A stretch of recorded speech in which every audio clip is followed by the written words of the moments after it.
ሰላም ጤና ይስጥልን። የተወደዳችሁና የተከበራችሁ የቻናላችን ተከታታዮች የካቲት 10 2018 ዕለታዊ ወቅታዊ ማህበራዊና ኢኮኖሚያዊ ትኩስ መረጃዎችን ይዘንላችሁ ቀርበናል። በቅድሚያም ዋና ዋናዎቹን በማስቀደም እንጀምራለን። ከትላንት የካቲት 9 2018 ጀምሮ ከጥሬ ገንዘብ ጋር በተያያዘ አዲስ መግለጫ መውጣቱ ተሰምቷል። በዚህም የጥሬ ገንዘብ ላይ ክልከላ ተጥሏል። በምን ምክንያት? ሙሉ ዝርዝር መረጃውን ወደ እናንተ እናደርሳለን።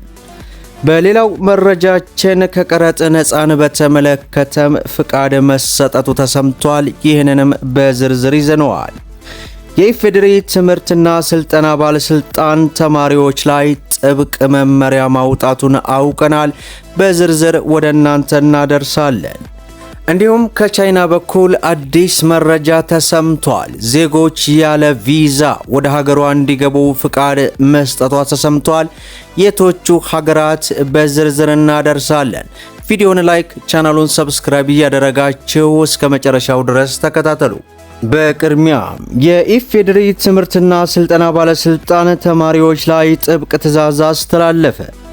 የመንግስት ከፍተኛ ትምህርት ተቋማት ለሚገኙ የአካዳሚ የምርመራና የአስተዳደር ሰራተኞች የትምህርት ማስረጃ ማረጋገጫና የአቻ ግመታ አስገዳጅ መሆኑን አሳስቧል። በዋናነት የተላለፉ ትዕዛዞች ለግል ተቋም ተማሪዎች ማንኛውም የመንግስት ዩኒቨርሲቲ ሰራተኛ ከግል የትምህርት ተቋም ያገኘውን የትምህርት ማስረጃ ካለ ቅድሚያ በመስጠት ማስረጃውን ማረጋገጥ ይኖርበታል። ለውጭ ሀገራት ተማሪዎች ከውጭ ሀገር የተገኘ የትምህርት ማስረጃ ያላቸው ሰራተኞችም የግድ ያቻ ግመታ መሰራት እንዳለበት ባለስልጣኑ አሳስበዋል።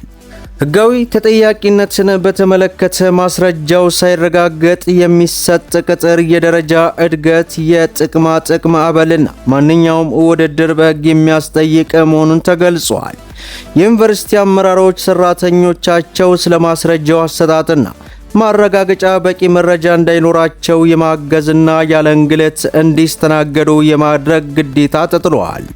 ባለስልጣኑ ይህንን መመሪያ ተግባራዊ የሚያደርገው በአዋጅ ቁጥር 1263/2014 መሰረት ሲሆን ዓላማውን በሐሰተኛ የትምህርት ማስረጃ የሚደረጉ ጥቅማ ጥቅም ለመቆጣጠርና የትምህርት ጥራትን ለማረጋገጥ መሆኑ ተገልጿል። በሌላው መረጃችን ከትላንት የካቲት 9 2018 ጀምሮ ከገንዘብ ጋር በተያያዘ እገዳ ስለመጣሉ ተሰምቷል።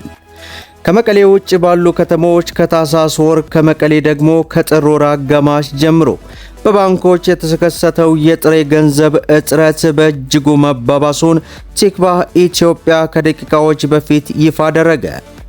ቲክቫህ ኢትዮጵያ የመቀሌ ቤተሰብ አባል ትናንት ሰኞ የካቲት 9 2018 በተለያዩ ባንኮች ተዘዋውሮ ባደረጉት ምልከታ የጥሬ ገንዘብ አቅርቦት የሚባል እንደሌለ ገልጸዋል።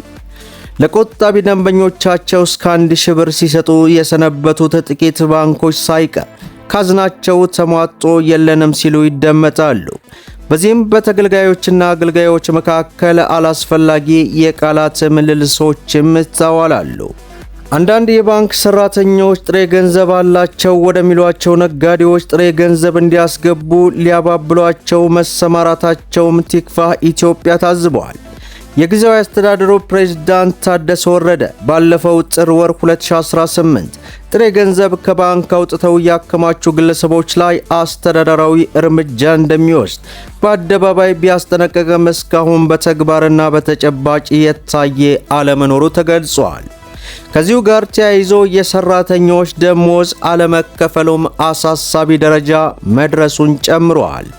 በርካታ የክልሉ መንግስት ሰራተኞች የጥር ወር ደሞዛቸው እንዳልተከፈለ ለቲክቫህ ኢትዮጵያ ገልጸው የውስጥ ገቢ ያላቸው መስሪያ ቤቶች ከገቢያችሁ ወጪ በማድረግ ክፈሉ የሚል የቃል ትዕዛዝ ከሚመለከታቸው የክልሉ የበላይ ኃላፊዎች የሚሰጥ ትዕዛዝ እንዳለ የደረሰን መረጃ ያሳያል ይላል።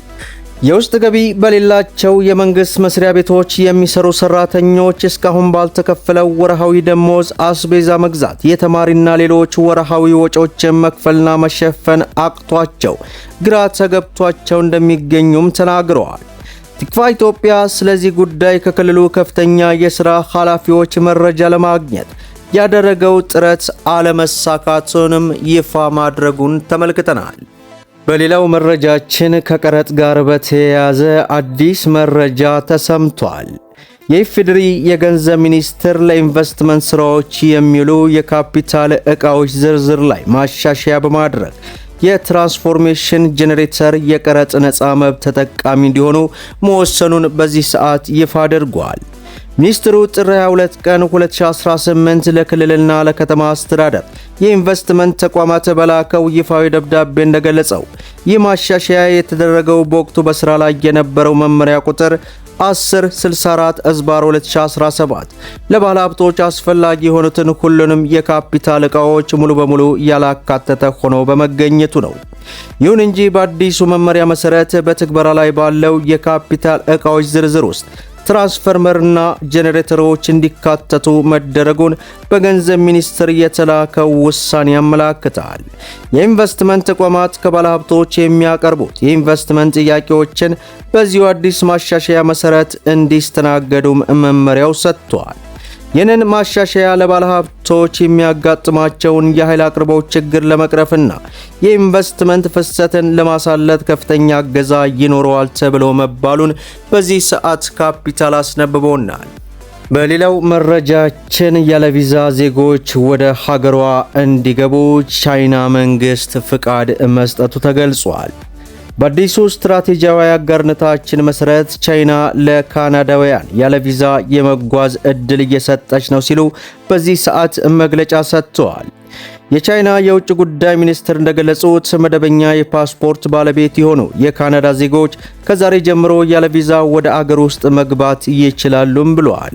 ፖሊሲው ለንግድ፣ ለቱሪዝም፣ ለቤተሰብ ጥሪና ለትራንዚት እስከ 30 ቀን ቆይታን ይፈቅዳል። ቤጂንግ ለቻይና የ30 ቀን የቪዛ ነፃ ቆይታ መፍቀዷ ከዓመት ውጥረት በኋላ ግንኙነት መሻሻሉን የሚያሳይ ምልክት ተደርጎ ተወስዷል። የካናዳ ጠቅላይ ሚኒስትር ከቻይና ጋር ያለውን ግንኙነት እያደስን ነው፣ በአዲሱ ስትራቴጂያዊ አጋርነታችን መሰረት ቻይና ለካናዳውያን ከቪዛ ነፃ ጉዞ እየፈቀደች ነው ሲሉ በኤክስ ገጻቸው ላይ የጻፉ ሲሆን ፖሊሲው ግንኙነቱ ማሻሻሉን የሚያሳይ ግልጽ ምልክት እንደሆነም ገልጿል። የቻይና የውጭ ጉዳይ ሚኒስትር እንደገለጸው መደበኛ የፓስፖርት ባለቤት የሆኑ የካናዳና የእንግሊዝ ዜጎች ከዛሬ ጀምሮ ያለ ቪዛ ወደ ሀገር ውስጥ መግባት ይችላሉ። ይህ ፖሊሲ ለንግድ፣ ለቱሪዝም፣ ለቤተሰብ ጥሪና ለትራንዚት እስከ 30 ቀን ቆይታ ይፈቅዳልም ይላል። ይህ የቪዛ ነፃ መደረግ ከዓመት ዲፕሎማሲያዊ ውጥረት በኋላ የታየ ለውጥ ሲሆን በወቅቱ ቤጂንግ በካናዳውያን ላይ የቪዛ ግዴታን አጥብቃ ከመያዟም በላይ የቻይና የቱሪስት ቡድኖች ወደ ካናዳ እንዲጓዙ ገድባም ነበር። ከዚህ ቀደም አብዛኞቹ ካናዳውያን ተጓዦች ረዥም የማመልከቻ ሂደትና ወደ $140 የሚጠጋ ክፍያ ይጠበቅባቸው እንደነበር ዘገባው አመላክቷል። መደመጥ ያለባቸው ወሳኝ የሆኑ መረጃዎችን ይመስላሉ። ቪዲዮውን ላይክ ሸር አድርጉት። እስከ ፍጻሜው ድረስ አብራችሁን ስለቆያችሁ ልባዊ ምስጋናችን እየሰጠ በሌላ ቪዲዮ እስከምንገናኝ ወሰላሙ አለይኩም ወራህመቱላህ።